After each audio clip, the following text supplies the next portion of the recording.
से कैलू दिमाग हमर पागल।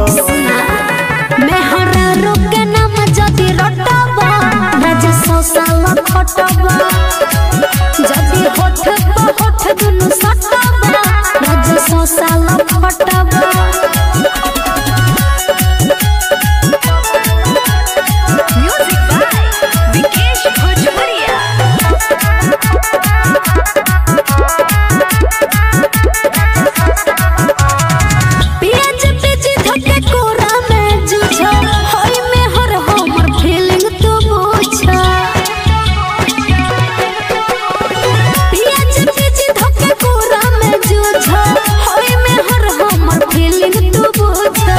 बाड़ू जिद्दी करेलू विरोध हो नया नया चीज के करताड़ू खोज हो।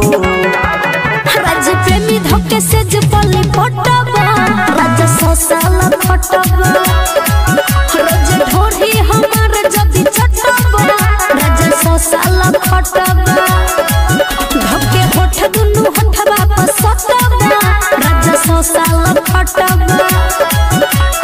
तोहरा तनिको लागे नाही शरम सुते खातिर लगे भइल बाड़ू गरम। अच्छा हमर सेवनियन गाल जदी कटबा राजा 100 साल खटबा धके होठ दुनु होठबा से सटबा राजा 100 साल खटबा।